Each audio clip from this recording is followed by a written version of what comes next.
There are many beautiful native plants that are right at home in our gardens and landscapes. Southern Gardening is in Tupelo, Mississippi at the home of Sarah Young, enjoying her beautiful native plants with spring blooms.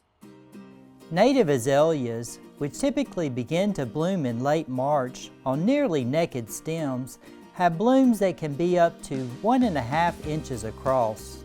These pink and yellow blooms really pop in the spring landscape. Another popular spring bloomer is blue phlox.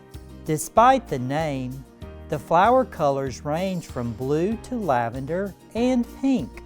Blue star amsonia is another spring blooming perennial plant characterized by its clusters of pale blue flowers shaped like stars.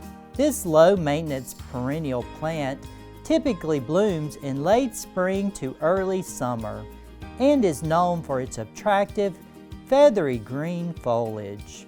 It is also deer resistant and attracts butterflies, making it a popular choice for wildlife-friendly gardens. If you are looking for a spring blooming vine, Carolina jasmine is a beautiful native vine.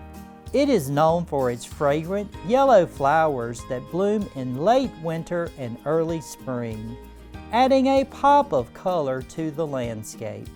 The vine is evergreen and can be trained to climb trellises, arbors, or fences, making it a lovely addition to garden settings. A bright yellow flower that is a favorite of mine belongs to the genus coreopsis, commonly called tickseed. This flower brightens up roadsides and is the state wildflower of Mississippi. Ask your local nursery or garden center for these spring blooming Mississippi native plants for your landscape. I'm Eddie Smith and I will see you next time on Southern Gardening.